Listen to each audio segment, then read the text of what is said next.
슛 서머리. 왜 누구는 부자가 되고 누구는 평생 가난한가? 우리 주변에는 부와 성공을 손에 넣은 사람들이 있는 반면 평생 가난에서 벗어나지 못하는 이들도 있다. 더 흥미로운 것은 갑작스럽게 큰 돈을 벌고도 그 부를 유지하지 못하는 경우와 작지만 꾸준히 돈을 불려나가는 사람들 간의 차이다. 한 예로 2015년 미국의 복권 당첨자 잭 휘테커의 이야기를 들 수 있다. 그는 3억 1,500만 달러의 잭팟을 터뜨렸지만 불과 5년 만에 파산했다. 휘테커는 갑작스러운 부에 현혹되어 무분별한 지출과 도박, 사치품 구매에 빠졌고 재정관리 능력 부족으로 결국 모든 것을 잃고 말았다. 반면 워렌 버핏의 이야기는 작지만 꾸준한 투자의 힘을 보여준다. 그는 11살 때 첫 주식 투자를 시작해 꾸준히 복리의 힘을 활용했다. 버핏은 시간이 당신의 친구이고 충동이 당신의 적이라고 말하며 장기적 안목과 인내의 중요성을 강조했다. 그의 순자산은 2024년 기준 1390억 달러, 하나 약 192조 6천억 원에 이른다. 결국 부의 축적과 유지는 일시적인 행운보다는 지속적인 재정관리 습관에서 비롯된다. 수입의 일정 부분을 반드시 저축하고 현명하게 투자하며 불필요한 지출을 줄이는 등의 기본적인 원칙들을 꾸준히 실천하는 것이 중요하다. 이 책은 이러한 성공적인 재정관리의 원칙들을 고대 바빌론의 지혜라는 스토리를 빌려 소개한다. 이 책은 돈과 관련된 올바른 습관의 중요성을 일깨우며 누구나 꾸준한 노력과 올바른 원칙을 통해 재정적 안정과 부를 이룰 수 있다는 희망을 준다.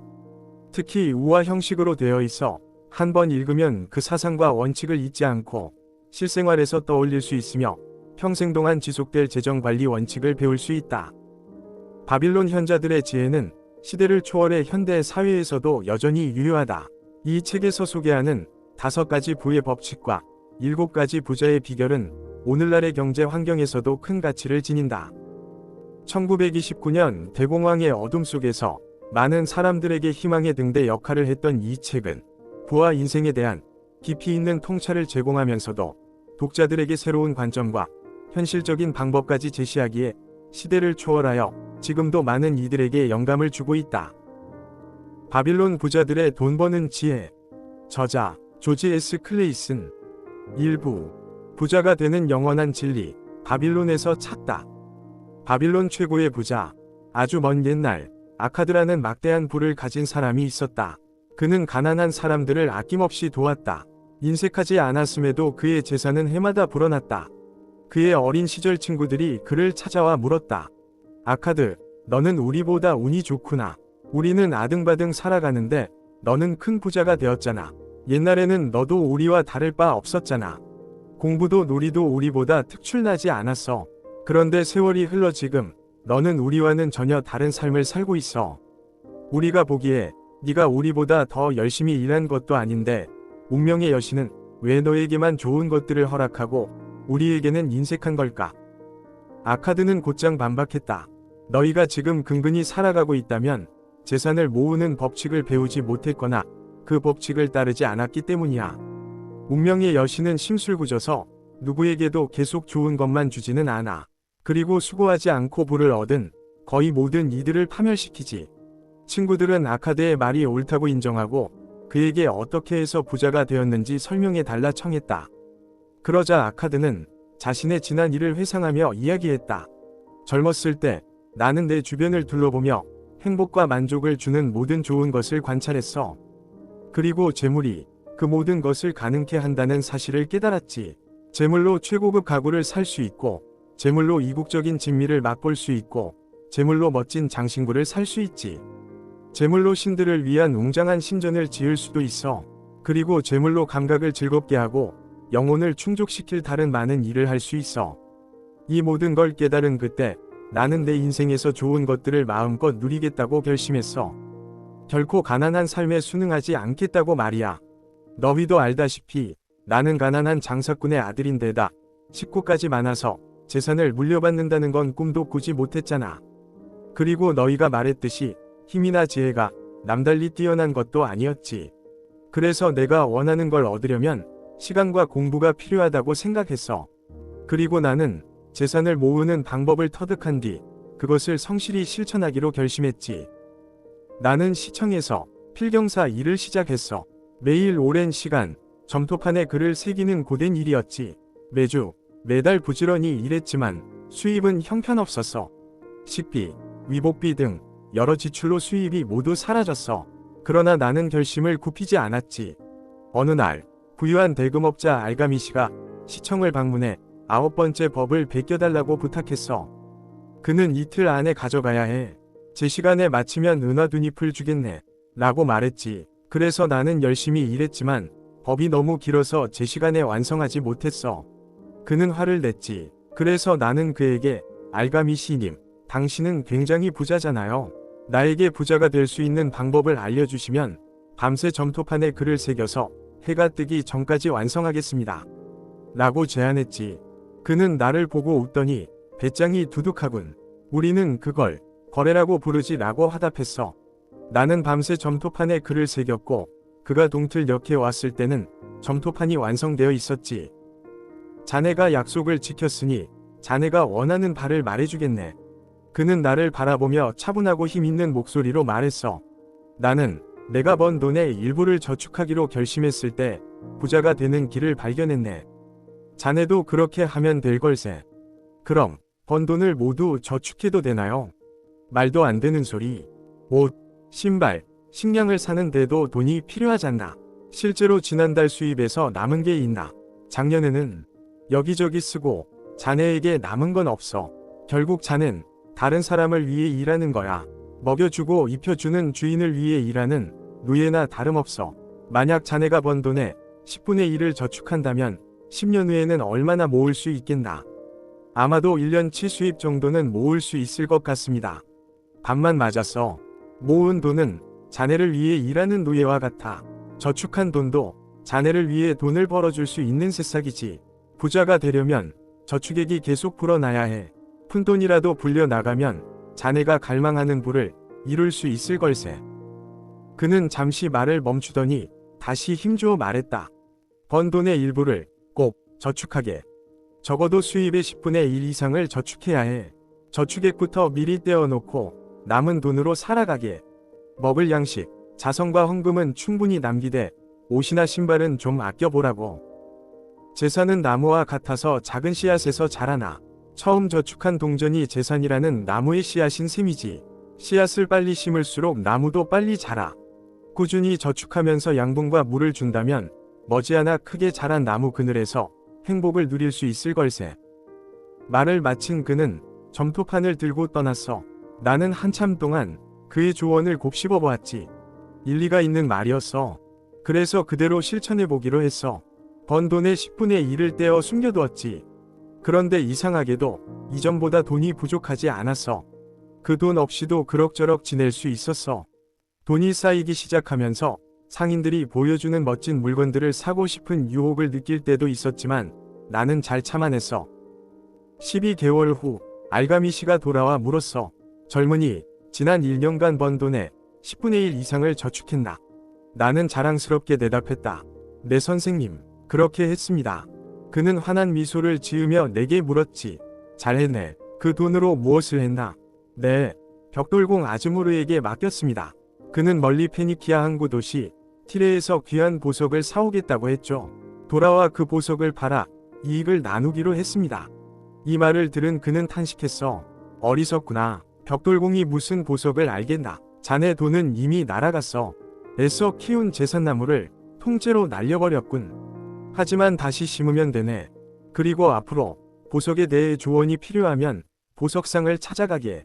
양에 대해서는 양치기에게 물어보고 반드시 전문가의 말에 귀 기울여야 한다는 걸 명심하라고. 문외한의 말을 듣고 투자했다가는 돈을 모두 잃고 말 거야. 그는 이 말을 남기고 사라졌어. 그의 예언대로 아즈무르는 페니키아의 사기꾼에게 속아 쓸모없는 유리 조각을 보석이라고 가지고 돌아와 내 돈을 모두 잃고 말았지. 하지만 나는 포기하지 않고 다시 수입의 10분의 1씩 저축했고 점점 습관이 되니 더 이상 힘들지 않았어. 또다시 1년이 흐른 뒤 알가미 씨가 나를 찾아와 그동안 좀 나아졌나? 라고 물었어. 선생님 가르침대로 꾸준히 저축한 뒤 방패를 만드는 아가르에게 돈을 빌려주고 매달 이자를 받고 있습니다. 라고 대답했어. 잘했네. 그 이자로는 뭘 하나. 맛있는 꿀과 좋은 포도주와 빵을 먹고 진홍색 옷도 샀어요. 이제 곧 어린 당나귀도 살 겁니다. 알가미 씨는 어이가 없다는 듯 웃으며 자네는 모은 돈에서 도단한 새싹들을 모두 먹어치우는군. 그러면 어떻게 그 새싹들이 더 많은 새싹을 낳을 수 있겠나. 먼저 돈이 새끼치게 해서 자네를 위해 일할 재물의 노예 군단을 만들게. 그런 다음 풍성한 부를 마음껏 즐기게 라고 말한 후 다시 사라졌어. 그리고 2년이 지난 후에야 그를 다시 만났어. 그는 이제 완전히 노인이 되어 얼굴에는 깊은 주름이 가득했고 눈도 축 처져 있었어. 그는 내게 아카드, 자네가 꿈꾸던 부자가 되었는가? 라고 물었지. 아직 제가 바라는 만큼은 아니지만 모은 돈이 조금씩 불어나고 다시 그 돈이 돈을 벌면서 점차 재산이 늘어나고 있습니다. 아직도 벽돌공의 조언을 듣나? 벽돌 만드는 일에 대해서는 그의 조언이 탁월합니다. 아카드, 자네는 가르침을 잘 익혔군. 맨 먼저 자네는 벌 수 있는 돈보다 적은 돈으로 먹고 사는 법을 배웠어. 그 다음 경험이 많고 유능한 사람에게 조언을 얻는 법을 배웠고, 그리고 마지막으로 돈으로 돈을 버는 법도 배웠어. 자네는 이제 유능해져서 중요한 자리를 맡겨도 되겠어. 나는 나이가 들어가는데 내 아들 녀석들은 돈을 쓸 생각만 하지 벌 생각은 전혀 하지 않아. 막대한 재산을 누가 관리해야 할지 걱정이야. 그래서 자네에게 제안하겠네. 자네가 니프루에 가서 내 재산을 돌봐준다면 동업자로 삼아 재산을 나누어 주겠네. 그래서 나는 니프루로 가서 그의 재산을 관리했어. 엄청난 재산이더군. 나는 야심이 컸고 재산 관리의 3가지 법칙을 터득했기에 그의 재산을 더욱 크게 불릴 수 있었지.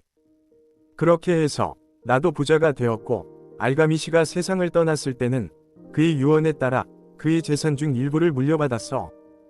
그때 한 친구가 말했다. 너는 결국 운이 좋았던 거네. 알가미 씨의 유산을 물려받았잖아. 그를 만나기 전엔 그저 부자가 되려는 꿈만 있었다는 점에서는 운이 좋았다고 할 수 있겠지. 하지만 4년간 수입의 10분의 1을 꾸준히 모으며 분명한 목적의식을 보였잖아.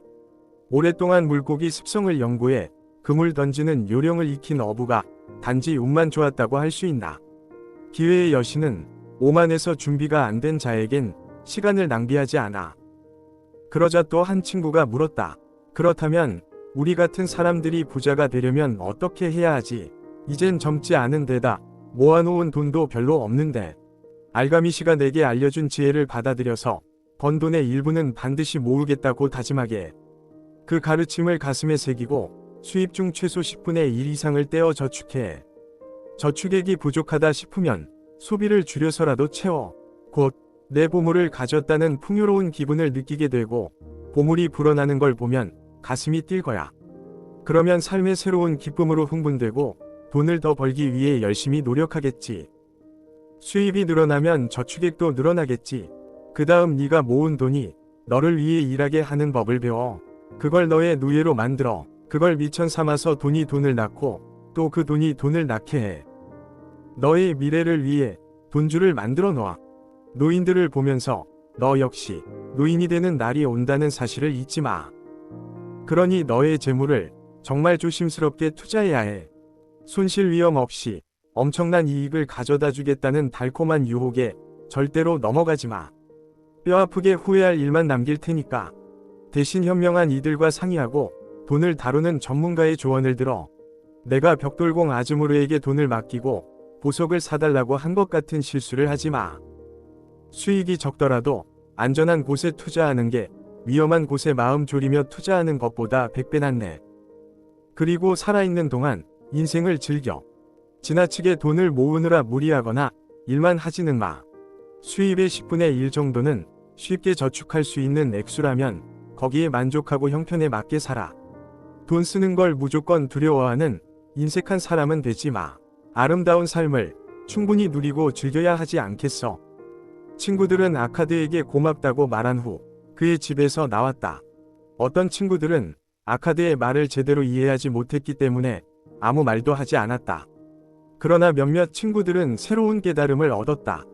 그들은 알가미 씨가 왜 매번 아카드를 찾아왔는지 깨달았다. 알가미 씨는 아카드가 어둠에서 빛으로 나아가는 과정을 지켜보고 싶었던 것이다. 그리고 아카드가 진리를 깨우쳤을 때 기회가 그를 기다리고 있었다. 하지만 스스로 깨닫고 준비되기 전까지는 그 누구도 기회를 잡을 수 없었다. 새로운 깨달음을 얻은 친구들은 이후로도 아카드를 자주 찾아왔고, 아카드는 매번 그들을 반갑게 맞이하고 아낌없이 조언해 주었다. 그리고 그는 친구들이 모은 돈을 높은 수익을 내면서도 안전한 곳에 투자하도록 도와주었다. 알가미 씨에게서 아카드로, 다시 아카드에게서 친구들에게로 전해진 진리를 깨우친 날은 그들 인생의 전환점이 되었다. 부자가 되는 7가지 비결. 바빌론의 위대한 왕 사르곤이 적국 엘람을 물리치고 개선했을 때 그는 심각한 위기에 직면했다. 재상이 상황을 설명했다. 폐하의 대규모 수로와 웅장한 신전 건설 사업 덕에 우리 백성들은 오랫동안 엄청난 번영을 누렸습니다. 하지만 이제 그 사업들이 끝나면서 서민들의 살림살이가 어려워진 것 같습니다. 일꾼들은 일자리를 찾지 못하고 장사꾼에겐 손님이 끊겼으며 농부들은 농산물을 팔지 못합니다. 백성은 돈이 없어 식량을 제대로 살 수 없게 되었습니다. 왕이 물었다. 이렇게 거대한 사업에 쏟아부은 돈이 도대체 전부 어디로 간 거지? 재상이 답했다. 그 돈이 바빌론의 몇몇 거부들에게 쏠린 게 아닌가 생각됩니다. 염소젖이 채를 빠져나가듯 대다수 백성의 주머니를 그냥 스쳐 지나간 것 같습니다. 이제 돈의 흐름이 멈추면서 서민들의 수입도 막혔습니다. 왕은 곰곰이 생각에 잠겼다가 물었다. 어찌하여 소수에게만 부가 집중되는 것인가? 그들은 치부의 비결을 알고 있기 때문입니다. 정직하게 돈을 번 자들을 탓할 수는 없습니다. 아무리 정의로운 일을 할지라도 근면한 자의 재산을 강제로 빼앗아 무능한 자에게 주는 것은 옳지 않습니다. 그럼 우리 백성 모두가 재산을 모으고 부유해지는 법을 배워야 하지 않겠나? 지당하신 말씀입니다. 하지만 누가 그들을 가르칠 수 있겠습니까? 그렇다면 누가 바빌론에서 돈 버는데 가장 능한가? 왕이 물었다. 폐하의 질문에 답이 있습니다. 누가 바빌론에서 가장 많은 재산을 모았습니까? 그야 아카드지. 그가 바빌론 최고의 부자 아닌가? 내일 당장 그를 내 앞으로 데려오게. 이튿날 왕의 부름을 받은 아카드가 궁전에 도착했다. 이제 그는 이른의 노부였지만 여전히 꼿꼿하고 기운이 넘쳤다. 아카드, 자네는 어떻게 이 도시 최고 부자가 되었는가? 우리 위대한 도시의 모든 이들에게 열려있는 기회를 잡았을 뿐입니다. 왕은 말을 이었다. 아카드, 우리 도시가 시름에 잠겨있네. 극소수만이 치부의 비결을 알아 재물을 독점하고 있으니 말일세. 난 바빌론을 세계 최고의 부자 도시로 만들고 싶네. 아카드, 부자가 되는 비법을 나의 백성들에게 전수해 줄 수 있겠나? 아카드가 왕에게 절하며 말했다. 폐하의 명을 받들어 기꺼이 제가 아는 모든 것을 전하겠습니다. 재상께서 100명을 모아주신다면 제가 부자가 되는 7가지 비결을 전수하겠습니다. 보름 뒤 엄선된 100명이 배움의 전당에 모였다. 아카드가 천천히 입을 열었다. 저도 한때는 가난한 청년이었지만 간절하게 부자가 되고 싶었습니다. 그리고 결국 그 방법을 터득해 부자가 되었습니다. 이제 왕의 명에 따라 제가 깨달은 비결을 여러분에게 전하겠습니다. 나 역시 처음에는 가난했습니다. 그래서 텅 비어있는 돈 주머니를 짤랑짤랑 금화 소리가 들리도록 빵빵하게 채우고 싶었습니다. 그래서 돈 주머니를 두툼하게 채울 방법을 끈질기게 찾아냈고 모두 7가지 방법을 알아냈습니다. 여기에 모인 여러분에게 부자가 되는 7가지 비결을 공개하겠습니다. 앞으로 7일에 걸쳐 하루에 하나씩 전수해 드리겠습니다. 이 비결을 제대로 배우고 나면 여러분의 돈 주머니 안에 부자가 될 씨앗을 심을 수 있습니다. 우선 여러분의 돈 주머니를 두둑하게 채울 비결을 간단명료하게 가르쳐 줄게요. 이는 부의 신전으로 가는 첫걸음입니다. 이 첫 디딤돌을 밟지 않고선 아무도 정상에 오를 수 없습니다. 첫 번째 비결, 돈을 모으기 시작하라. 아카드는 두 번째 줄에 앉은 남자에게 물었다. 훌륭한 친구여, 자네는 어떤 일을 하는가? 점토판에 기록을 새기는 필경사입니다. 그가 대답했다. 나도 처음엔 그 일로 돈을 벌었네. 자네에게도 재산을 모을 기회가 열려 있어. 아카드는 다시 뒷줄에 앉은 남자에게 물었다. 자네는 생계를 위해 무슨 일을 하는가? 전 백정입니다. 농부들에게서 염소를 사서 도축한 뒤 고기는 주부에게, 가죽은 제화공에게 팝니다. 자네도 땀 흘려 돈을 버는군. 나처럼 성공할 자질을 갖추고 있어. 이렇게 아카드는 각자의 생업을 물었다. 모두의 대답을 듣고 나서 그가 입을 열었다. 보시는 것처럼 사람들은 다양하게 돈을 법니다. 각자 돈을 버는 방식이 돈이 흘러들어오는 물줄기입니다. 여러분은 그 물줄기의 일부가 주머니로 흘러들게 합니다. 능력에 따라 주머니에 고이는 돈의 양이 많기도 적기도 하겠지요. 그럼 재산을 모으고 싶다면 일단은 이미 가진 돈벌이 수단을 활용하는 게 현명하지 않겠습니까? 모두가 동의했다. 그러자 아카드는 달걀 장수라고 밝힌 남자를 향해 물었다.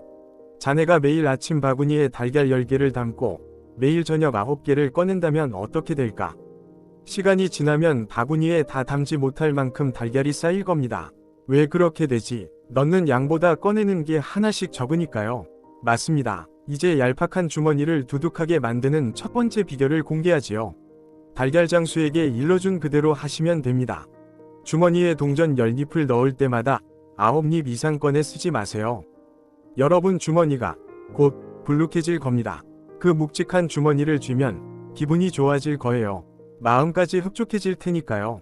저도 이렇게 출발했습니다. 주머니에 넣은 돈의 10분의 9만 꺼내 쓰기 시작하자 주머니가 점차 불룩해지더군요. 까닭은 모르겠으나 번 돈의 10분의 1을 남긴 뒤로도 예전처럼 지낼 수 있었습니다. 게다가 얼마 지나지 않아 돈이 전보다 더 쉽게 굴러들어왔어요. 수입의 일부를 저축하는 자에게 재물이 끌리는 건 분명 신이 이치인 듯합니다. 하지만 주머니가 빈 사람은 돈이 피해 갑니다. 여러분이 가장 갈망하는 건 무엇인가요? 더 좋은 옷, 값진 보석, 맛난 음식처럼 당장의 욕구를 채워주는 것들인가요? 그런 건 곧 사라지고 잊히고 맙니다. 주머니를 떠난 돈은 순식간에 사그라질 욕망을 만족시킬 뿐이지만 주머니에 남은 돈은 재산이 됩니다. 여러분, 제 주머니를 불룩하게 만들어준 첫 번째 비결은 10잎을 벌 때마다 9잎만 쓰라는 겁니다. 두 번째 비결, 지출을 조절하라. 둘째 날, 아카드가 다시 이야기를 시작했다. 어떤 분은 벌어서 생활하기도 빠듯한데 어떻게 수입의 10분의 1을 저축합니까? 라고 제게 물으셨죠. 이제 대대로 전해 내려온 진실을 하나 알려드리죠. 바로 이겁니다. 우리가 필수 지출이라 부르는 돈은 위식적으로 억제하지 않는 한 수입이 늘어날 때마다 덩달아 불어납니다. 필수품과 사치품을 혼동하지 마세요. 여러분 각자에게는 현재의 수입으로는 다 채우지 못할 욕망이 있습니다. 그것을 그대로 내버려두면 그 욕망을 채우느라 버는 돈을 몽땅 쓰고도 모자랄 겁니다. 누구나 끝없는 욕망에 시달립니다.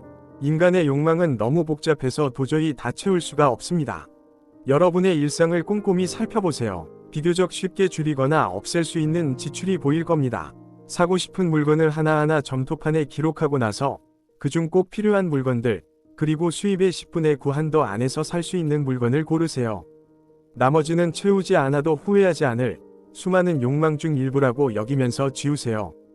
그런 다음 꼭 필요한 지출을 예산으로 잡으세요. 주머니를 불려주는 그 10분의 1은 절대 건드리지 마세요. 소비 충동 대신 돈 주머니를 살찌우겠다는 욕구를 채우세요. 예산대로 살려고 노력하세요. 이때 화려한 옷을 입은 사내가 일어나 말했다. 전 자유인입니다. 우리에게는 인생의 즐거움을 누릴 권리가 있다고 봅니다. 저는 절대로 어디에 얼마를 써야 한다는 예산의 노예가 되고 싶지 않아요. 그러다간 재미는 싹 사라지고 집 나르는 당나귀 신세가 될 테니까요. 아카드는 다음과 같이 설명했다. 자네가 당나귀라면 사막을 건널 때 보석, 양탄자, 육중한 금괴를 짐에 싣겠는가? 아니지. 생존에 필요한 건초, 곡식, 물통을 준비할 걸세. 이처럼 예산을 짜는 것은 삶에 있어 꼭 필요한 일이라네. 예산 안에서 필수품을 사고 형편이 허락하는 선에서 다른 욕구도 충족시킬 수 있지. 어두운 동굴에 새어 들어온 한 줄기 빛처럼 예산은 자네의 재정 상태를 환히 비출 걸세. 예산을 통해 지출을 통제하면 불필요한 데 돈을 쓰지 않고 가장 확실하고 보람찬 목적을 위해 돈을 쌓을 수 있지. 그러니 현명하게 예산을 세워 실천하는 것이 무엇보다 중요하다네. 아카드는 이어서 예산 수립의 요령을 일러주었다. 이것이 얇은 주머니를 두둑하게 만드는 두 번째 비결입니다. 먼저 생활의 필수적인 지출을 예산에 편성하고 그 다음으로 삶의 즐거움을 위해 꼭 필요한 지출을 반영하세요. 이렇게 하면 지출을 수입의 10분의 9 이하로 관리하면서도 충분히 만족스러운 삶을 살 수 있습니다. 세 번째 비결, 돈을 불려라. 셋째 날, 아카드가 청중에게 말했다. 여러분의 얄팍하던 주머니가 부풀어 오르고 있군요. 여러분은 수입의 10분의 1을 꾸준히 저축하는 훈련을 했습니다. 늘어나는 재산을 지키려고 지출도 절제했죠. 이제 그 돈을 불려나갈 방도를 궁리해 봅시다. 주머니에 돈을 쌓아두는 건 뿌듯하고 만족스러운 일이에요. 하지만 그 돈이 스스로 돈을 버는 건 아닙니다. 우리가 번 돈의 일부를 모으는 것은 부자가 되는 대시작일 뿐이에요. 돈이 돈을 벌어야 재산이 불어납니다. 그렇다면 우리가 차곡차곡 모은 돈을 어떻게 투자해야 할까요? 저의 첫 투자는 실패로 끝났습니다. 이 얘기는 나중에 하기로 하죠. 저는 방패공 아가르에게 돈을 빌려주면서 처음 수익을 냈어요. 그는 방패 사업을 위해 매년 바다를 건너온 구리를 한가득 샀어요. 늘 구리 살 돈이 모자라 여유자금이 있는 이들에게 빌렸답니다. 믿음직한 사람이었어요. 빌린 돈으로 방패를 만들어 팔고 후한 이자를 얹어 갚곤 했죠. 제가 그에게 돈을 댈 때마다 그는 이자까지 붙여서 빌린 돈을 갚았죠. 제 돈도 불었지만 이자 수입도 꾸준히 늘어갔어요. 원금과 이자가 고스란히 제 주머니로 돌아오는 게 가장 기뻤습니다. 여러분, 사람의 부는 주머니에 얼마나 많은 돈을 넣어두느냐로 결정되지 않아요. 오히려 돈이 버는 돈, 끊임없이 그의 주머니를 채우는 수입원이 있느냐로 결정되죠. 누구나 그런 수입원을 갖고 싶어 해요. 일하거나 여행을 가도 꾸준히 돈이 벌리면 좋겠다고들 생각하잖아요. 나는 아가르에게 돈을 빌려주면서 수익성이 좋은 투자에 대해 처음 배웠어요. 이 경험에서 얻은 지혜로 돈이 불어나자 대출과 투자 규모를 점차 늘렸어요. 그러자 갈수록 더 많은 곳에서 돈이 흘러들어와 황금빛 물줄기를 이루더군요.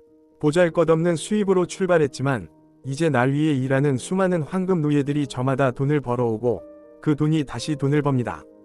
그들과 그 자식들, 그리고 자손들이 대대로 저를 위해 뛰고 있어요. 돈이 돈을 버는 위력은 실로 대단합니다. 이게 바로 복리의 마법이에요.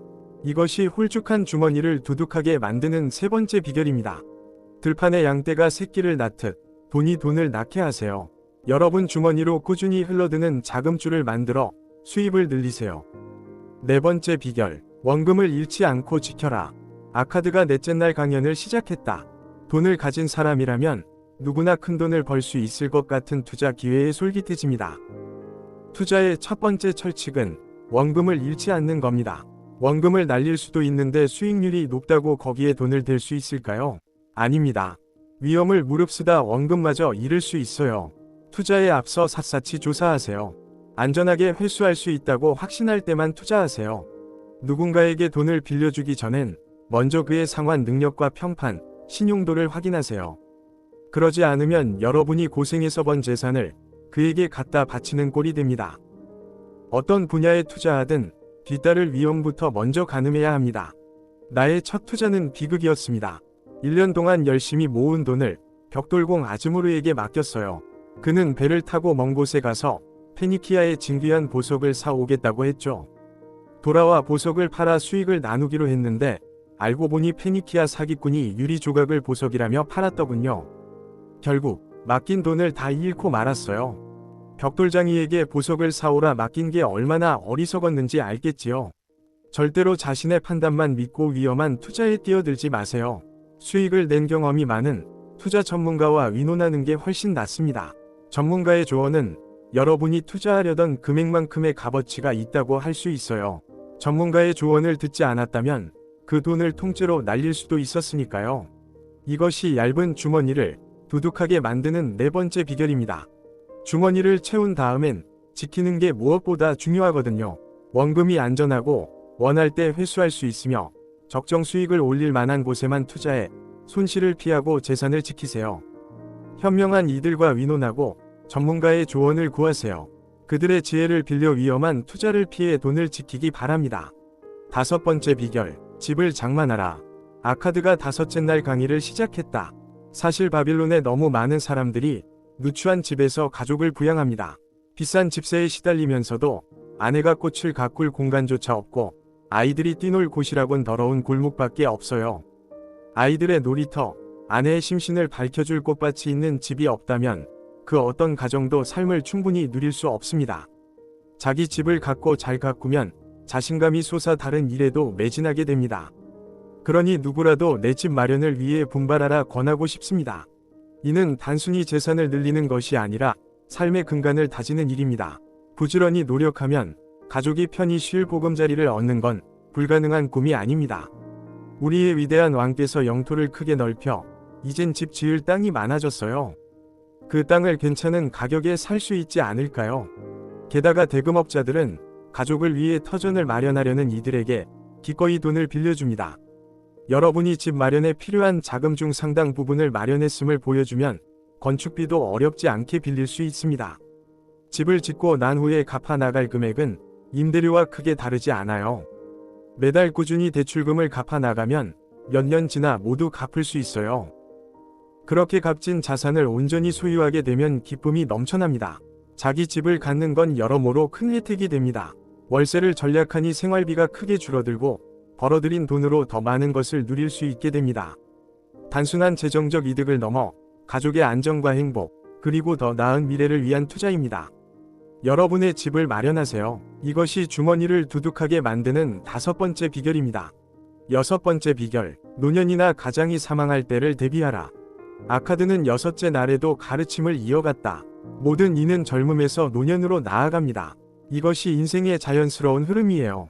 그러니 노년에도 적정한 수입을 얻도록 가장이 세상을 떠날 때 남은 가족이 곤란에 처하지 않도록 대비해야 합니다. 미래를 위한 준비는 단순히 돈을 모으는 것이 아니라 삶의 질을 유지하기 위한 필수적인 과정입니다. 부자의 법칙을 깨우친 사람이라면 앞날을 내다봐야 해요. 확실히 투자하고 준비해서 오랜 세월 동안 안정되게 버틸 수 있는 계획을 세워야 하죠. 그래야 노년에도 근심이 없을 테니까요. 미래를 튼튼히 준비하는 방법은 다양합니다. 집이나 땅을 사둘 수도 있어요. 쓸모 있고 가치가 오를 만한 집이나 땅을 현명하게 고르면 세월이 흘러도 가치가 떨어지지 않고 수입을 내거나 비싸게 팔 수 있을 거예요. 대금업자에게 돈을 맡겨 불려 나가게 할 수도 있죠. 원리금을 굴려 눈덩이처럼 늘릴 수 있어요. 복리의 마법이죠. 이렇게 하면 누구라도 노년과 가장의 사후를 대비해 남겨질 가족을 보호할 수 있어요. 부디 노년의 주머니가 바닥나지 않도록 슬기롭게 방도를 강구하세요. 나이 들어 머리가 끊기거나 가장을 잃었을 때 주머니가 텅 비어 있다면 정말 비참할 겁니다. 6번째 비결은 늙어서 돈벌이가 어려울 때, 그리고 가족이 가장 없이 살아갈 때를 대비해 미리 준비하자는 것입니다. 7번째 비결, 돈 버는 능력을 키우라. 아카드는 7째 날 이런 가르침을 전했다. 오늘은 주머니를 두둑하게 할 가장 중요한 방법 중 하나를 일러주겠습니다. 이건 돈 얘기가 아니라 어떤 자세와 삶의 방식으로 살아야 성공하는지 말씀드리려 합니다. 얼마 전 한 청년이 돈을 빌리러 왔어요.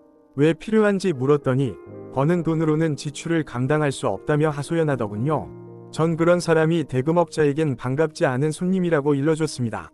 왜냐하면 수입으로 빚을 갚을 여력이 없으니까요. 전 그에게 물었습니다. 젊은이, 자네는 수입을 늘려야 해. 이를 위해 어떤 노력을 하고 있나? 그러자 그가 대답했습니다. 한 달에 6번씩 주인을 찾아가 월급 인상을 요구했지만 번번이 퇴짜 맞았습니다. 아마도 저처럼 졸라댄 사람은 없을 겁니다. 우스갯소리 같지만 그는 수입 증대의 필수적인 조건 하나를 갖추고 있었습니다. 바로 돈을 더 벌겠다는 불타는 열망 말이에요. 이것은 정당하고 고귀한 열망입니다. 무언가를 이루려면 먼저 강렬한 갈망이 있어야 합니다. 막연히 부자가 되겠다는 바람만으로는 충분하지 않습니다. 금 5잎을 손에 넣겠다는 구체적 목표를 세워야 그것을 이루기 위해 분발할 수 있어요. 확고한 위지로 금 5잎을 모으는 법을 깨우치고 나면 10잎, 1000잎을 모으는 비슷한 방도를 찾게 될 겁니다. 재산을 불리는 과정이 이래요. 역량을 키워가며 처음엔 조금씩, 나중엔 크게 불려 나가는 거죠. 단순하되 명확한 목표를 세우세요. 지나치게 많고 복잡하거나 아무리 애써도 이루기 힘든 욕구는 좌절을 부를 뿐이에요. 무엇보다도 자기 일에서 최고가 되세요. 그러면 돈도 많이 법니다. 제가 하루 몇 잎 받고 점토판에 글 새기는 변변찮은 필경사였을 때 문득 깨달았어요. 다른 서기들은 저보다 글을 잘 써서 돈을 더 받더군요. 그래서 최고의 필경사가 되기로 마음먹었죠. 일에 더 정성을 쏟고 더 집중하고 한결같이 매달렸습니다. 그 결과 누구보다 많은 점토판에 글을 새기는 최고의 필경사가 되었어요. 실력이 늘자 당연히 월급도 빠르게 올랐어요. 능력을 인정해달라고 6번이나 주인을 찾아갈 필요도 없었죠. 우리는 지혜를 쌓을수록 더 많이 벌게 됩니다. 기량을 연마하려 힘쓰는 사람은 충분한 보상을 받을 거예요. 해안이 있는 사람이라면 고객에게 더 나은 상품과 서비스를 제공할 수 있는 혁신적인 기술을 찾으려 노력할 것입니다. 따라서 우리 모두 앞장서서 발전해야 합니다. 제자리에 멈춰 있으면 뒤처질 수밖에 없습니다. 생계를 꾸리는 것뿐만 아니라 인생을 풍요롭게 할 수 있는 일들이 많습니다. 자신을 아끼는 사람이라면 반드시 해야 할 일들이 있죠. 예를 들어 형편에 맞지 않는 사치는 피하고 능력껏 최대한 빨리 빚을 청산해야 합니다. 또한 가족이 자랑스러워할 만큼 가족을 잘 보살피세요. 그리고 신이 부름을 받았을 때 재산을 공정하게 분배할 수 있도록 유언을 남겨두세요. 다치거나 불행을 당한 사람들에 대해 연민을 가져야 합니다. 그리고 그들을 적당한 범위 안에서 도와야 합니다. 또한 소중한 사람들에게 사려 깊게 행동해야 합니다. 그러므로 주머니를 불릴 7번째이자 마지막 비결은 이것입니다. 자신의 재능을 개발하고 배움을 통해 더 지혜로워지고 솜씨를 갈고 닦고 칭송받을 행동을 하세요. 그러면 자신이 진정으로 원하는 바를 성취할 자신감이 생길 겁니다. 이상과 같이 내가 오랫동안 살아오며 터득한 경험을 바탕으로 부자가 되고 싶은 모든 사람들에게 꼭 전하고 싶은 7가지 비결을 모두 이야기했습니다. 바빌론에는 여러분의 상상 이상으로 엄청난 부가 있습니다. 모두가 누리고도 남을 만큼 풍성합니다. 부자가 되게 하는 이 비결들을 실천하세요. 그것이 여러분의 정당한 권리니까요. 그리고 폐하께서 아끼시는 신민 모두 이 도시의 풍요를 만끽하실 수 있도록 어서 가서 이 비결들을 전파해 주십시오. 재물의 5가지 법칙. 황금 가득한 자루와 지혜의 말씀이 담긴 점토판. 둘 중 하나만 고를 수 있다면 뭘 택하겠나? 사막의 떨기나무가 피워낸 모닥불 옆에서 햇볕에 그을린 짐꾼들의 눈동자가 흥미로움으로 반짝였다. 27명이 입에서 합창처럼 울려 퍼졌다. 황금 자루요, 황금 자루. 노인 칼라바브가 웃음을 머금고 고개를 끄덕였다. 그리곤 말을 이었다. 돈과 지혜 사이에서 고르라 한다면 사람들은 자네들처럼 지혜는 내팽개치고 돈부터 챙길 걸세. 그리고 돈을 다 써버리고는 다음 날 불평할 거야. 더는 돈이 없다고 말이야. 재물의 법칙이라는 지혜를 터득하고 그에 따라 살아가는 자만이 부를 이룰 수 있네. 차가운 밤바람이 불자 칼라바브는 흰 옷자락으로 야윈 다리를 꼭 감쌌다. 자네들은 긴 여정에서 날 잘 섬겼네. 낙타를 보살피고 불타는 모래사막을 불평 없이 건넜고 내 물건을 노리는 강도와 용감히 맞섰지. 그 공을 치하해 오늘 밤 그대들에게 재물의 5가지 법칙을 들려주겠네. 이것을 마음 깊이 새기고 애써 노력한다면 그대들도 반드시 부자가 될 수 있을 거야. 오늘 밤 내가 해줄 이야기는 현명한 부자 아카드의 지혜에 대한 이야기라네. 그분만큼 재물을 현명하게 다스린 이는 일찍이 없었지. 오래전 내가 젊은 시절 니네베에서 그분의 아들 노마시르에게서 전해 들은 위대한 가르침을 자네들에게 전하고자 하네. 노인 칼라바브가 지난날을 회상하며 천천히 입을 열었다. 나는 주인과 함께 양탄자를 잔뜩 싣고 노마시르의 집에 도착했지. 노마시르는 양탄자를 하나하나 살펴본 후 양탄자를 고르더니 멋진 양탄자라며 극찬을 아끼지 않았어. 그리고는 귀한 포도주를 꺼내 우리에게 함께 마시자고 청했지. 포도주를 마시면서 노마시르는 아버지 아카드의 지혜로운 말씀을 들려주었지. 칼라바브가 전한 이야기는 다음과 같았다. 아카드는 아들 노마시르가 성년이 되자 불러 이렇게 말했다. 얘야, 나는 네가 내 재산을 물려받으면 좋겠구나. 허나 그 전에 너는 네가 재물을 지혜롭게 다스릴 수 있음을 증명해야 한다. 세상에 나가 너에게 돈 버는 재능이 있다는 것, 그리고 사람들로부터 존경받고 있다는 것을 보여주려무나. 네가 잘 시작할 수 있도록 내게 2가지를 주마. 첫째는 이 황금이 가득 들어있는 자루다. 현명하게 쓴다면 네가 성공하는 좋은 토대가 되어줄 거다. 둘째는 재물의 5가지 법칙이 담긴 이 점토판이다. 이것을 이해하고 행동에 옮긴다면 부를 얻을 수 있게 될 것이다. 그리고 10년 뒤에 집으로 돌아와 그간의 삶을 이야기해다오. 네가 내 능력을 입증한다면 내 재산을 물려주마. 그렇지 않으면 내 모든 재산을 제사장에게 주고 내 영혼을 신에게 부탁하겠다. 노마시르는 황금 자루와 점토판을 들고 누에와 함께 말을 타고 길을 떠났다. 약속한 10년 후 노마시르가 집으로 돌아왔다. 아버지는 아들을 위해 성대한 잔치를 베풀고 친지와 벗들을 초대했다. 잔치가 끝나자 노마시르는 약속대로 지난날을 말하기 위해 부모 앞에 섰다. 노마시르의 아내와 어린 2 아들, 친지들 모두 귀를 기울였다. 노마시르는 공손히 말문을 열었다. 아버지, 아버지의 지혜에 머리 숙입니다. 10년 전 제가 성년이 되었을 때 아버지는 세상에 나가 사람들 속에서 저를 단련하라 하셨지요. 황금과 값진 지혜도 주셨습니다. 황금에 대해선 송구할 따름입니다. 토끼가 미숙한 사냥꾼의 소나기를 빠져나가듯 황금은 제 손에서 허무하게 달아났습니다. 아카드가 너그러이 웃으며 말했다. 얘야, 자세히 이야기해보렴. 집을 나선 저는 니네베로 가기로 결심했습니다. 그곳이 기회의 도시라 믿었으니까요. 사막을 오가는 상인 일행에 합류해 니네베로 향하는 길에서 친구들을 많이 사귀었습니다. 그 중에는 아름답고 빠른 백마를 탄 두 청년이 있었습니다. 그들은 저와 함께 여행하며 니네베의 한 갑부에 대해 이야기했어요. 그 부자는 자신의 말은 아주 빨리 달려 단 한 번도 경주에서 진 적이 없다며 천금이라도 걸 만큼 자신만만하다고 했습니다. 그런데 청년들은 자신들의 말에 비하면 부자의 말은 당나귀에 불과해 손쉽게 이길 수 있노라 장담하면서 저에게 내기에 끼워주겠다 제안했습니다.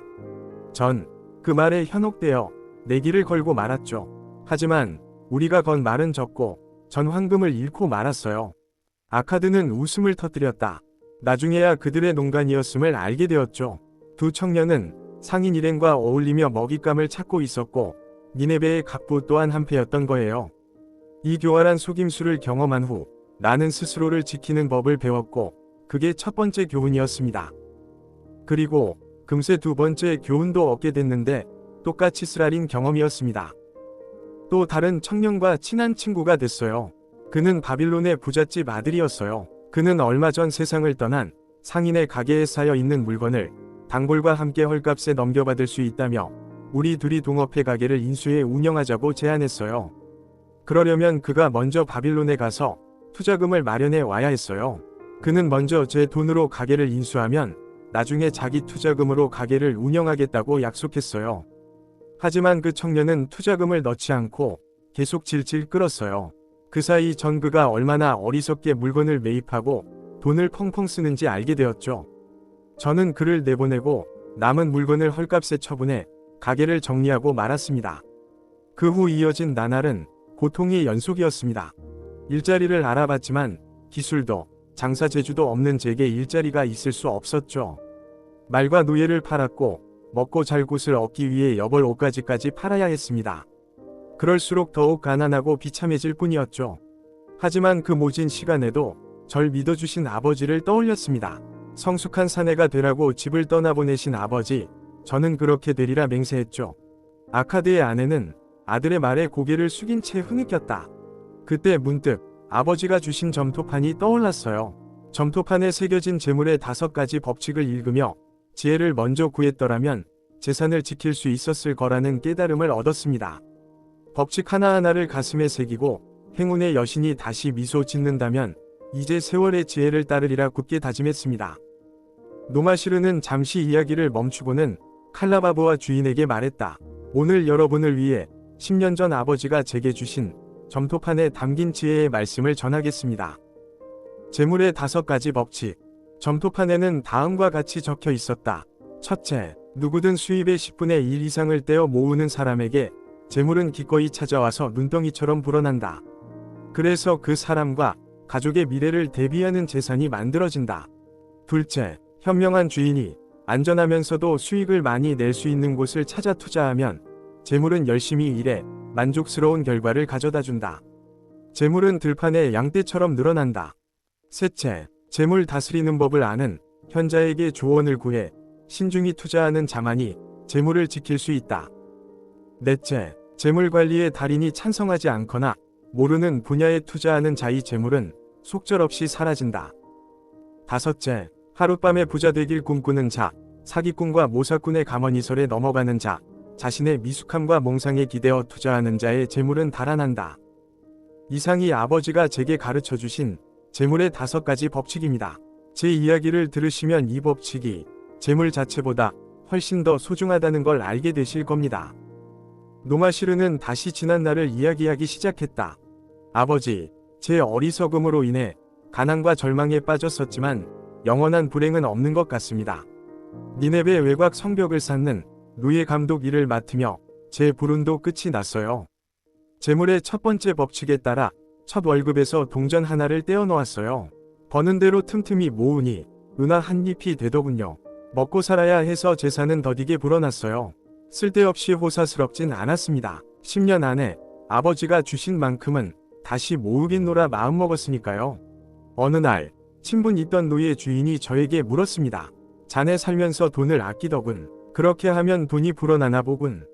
전 이렇게 대답했죠. 그렇습니다. 아버지가 주셨는데 제가 날려버린 그 금액만큼 모으는 게 제 목표입니다.